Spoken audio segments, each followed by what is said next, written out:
7 सितंबर से देश में गणेश उत्सव का पर्व प्रारंभ हो चुका है। भाद्रपद की चतुर्थी तिथि से प्रारंभ होने वाला यह पर्व 17 सितंबर यानी अनंत चतुर्दशी के दिन तक चलेगा। गणेश उत्सव भारत का एक ऐसा सार्वजनिक उत्सव है जिसे दक्षिण भारत सहित पूरे देश भर में मनाया जाता है। लेकिन क्या आपको पता है, इस उत्सव को प्रारंभ करने के पीछे एक बहुत बड़ा सामाजिक उद्देश्य था। इस उत्सव को सामाजिक उत्सव बनाने के पीछे सबसे बड़ी भूमिका बाल गंगाधर तिलक की रही। उन्होंने हिंदू समाज में व्याप्त कुरीतियों, हिंदू समाज को एकजुट व सांप्रदायिक ताकतों से लड़ने के लिए गणेश उत्सव प्रारंभ किया था। 16वीं सदी में मराठा साम्राज्य के संस्थापक छत्रपति शिवाजी महाराज के शासनकाल में महाराष्ट्र में गणेश पूजा का प्रचलन तेजी से बढ़ा। शिवाजी महाराज की माता जीजाबाई परम गणेश भक्त थी। माता जीजाबाई अपने पति शाहजी भोसले के साथ 1630 में पुणे आई थी। तब उन्होंने यहाँ कस्बा गणपति मंदिर की स्थापना की थी, जिसके बाद इस मंदिर में बड़ी संख्या में लोग दर्शन पूजन के लिए आने लगे। छत्रपति शिवाजी महाराज के शासनकाल में गणेश पूजन का चलन खूब बढ़ा। मराठा साम्राज्य में आने वाले क्षेत्रों में कई गणेश मंदिरों की स्थापना की गई, जिससे गणेश पूजन का चलन बढ़ता चला गया।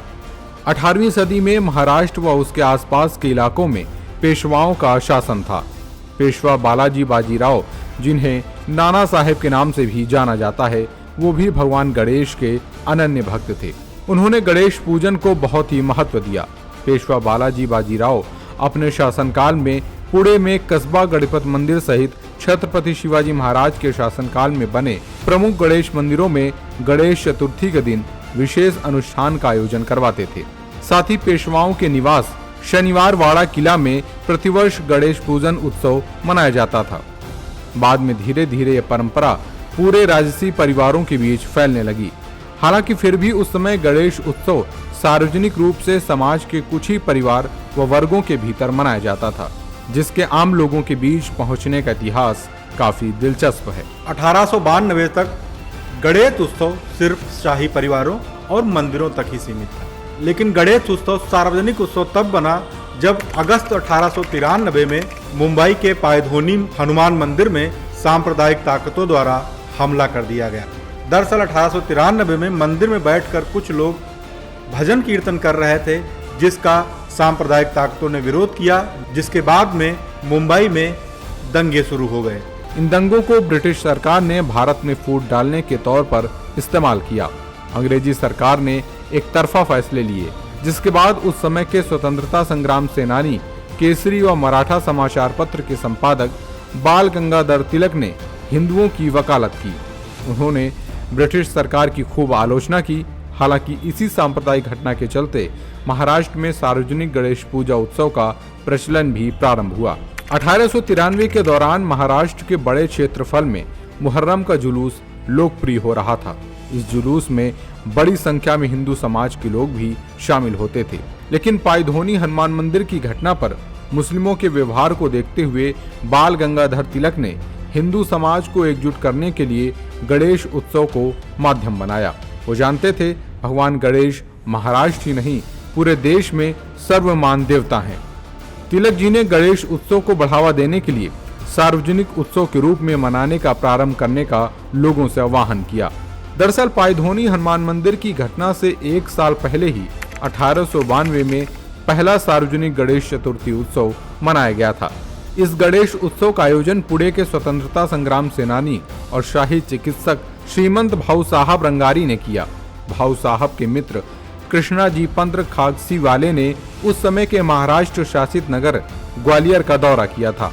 यहाँ उन्होंने एक सामाजिक उत्सव देखा, जिसके बाद उन्होंने पुणे पहुंचकर इसकी जानकारी अपने मित्र भाऊ साहब लक्ष्मण जावले को दी, जिसके बाद भाऊ साहब लक्ष्मण जावले ने भी उसी प्रकार के सार्वजनिक उत्सव को गणेश पूजा उत्सव के रूप में पहली बार 1892 में शालूकार में मनाया, जिसमें बड़ी संख्या में लोग शामिल हुए।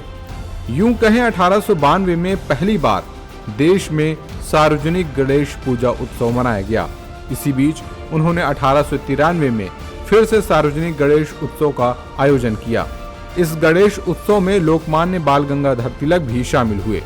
तिलक जी इस सार्वजनिक गणेश पूजा उत्सव को देखकर काफी प्रभावित हुए और इसे राष्ट्रीय सार्वजनिक पूजा उत्सव बनाने की तैयारी करने लगे।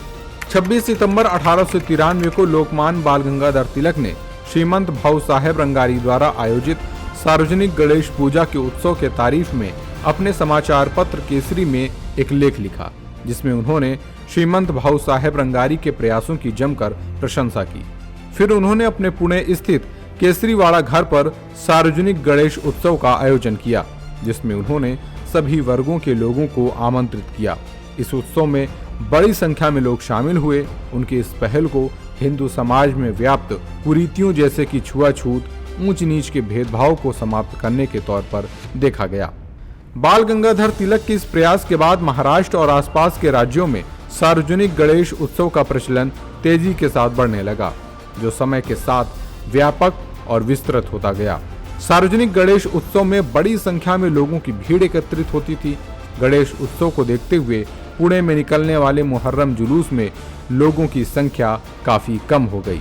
इसके पीछे की सबसे बड़ी वजह थी पायधोनी सांप्रदायिक हिंसा, क्योंकि जो हिंदू समाज के लोग अब तक मुहर्रम जुलूस में शामिल होते थे, अब उन्होंने मुहर्रम जुलूस में शामिल होने के बजाय सार्वजनिक गणेश उत्सवों में जाना प्रारंभ कर दिया था, और इसके पीछे लोकमान्य बाल गंगाधर तिलक की बड़ी भूमिका थी। इसी बीच ब्रिटिश हुकूमत के खिलाफ भारत में विरोध बढ़ता जा रहा था, जिसको देखते हुए अंग्रेजों ने राजद्रोह रोकथाम बैठक अधिनियम 1907 कानून बनाया। इस कानून के तहत देश में राजनीतिक सभाओं पर प्रतिबंध लगाने का अधिकार ब्रिटिश हुकूमत के पास आ गया और देश में राजनीतिक सभाओं पर प्रतिबंध लगाए जाने लगा। राजनीतिक सभाओं पर रोक लगने के चलते 1907 के दौरान सार्वजनिक गणेश पूजा पंडाल स्वतंत्रता संग्राम सेनानियों का प्रमुख अड्डा बन गए थे। इन पंडालों में क्रांतिकारियों के बीच उत्साह भरने के लिए राष्ट्रवादी गीतों को बजाया जाता था, जिससे लोगों के बीच फिरंगी हुकूमत के खिलाफ माहौल तैयार किया जा सके। चूंकि सार्वजनिक गणेश पूजा पंडाल धार्मिक आयोजन था, इसलिए अंग्रेज इस पर रोक भी नहीं लगा सकते थे। इतिहासकारों का मानना है कि भारत की आजादी में सार्वजनिक गणेश पूजा पंडालों की बड़ी भूमिका रही है। 1892 में प्रारंभ हुआ गणेश पूजा उत्सव आज पूरे देश में फैल चुका है।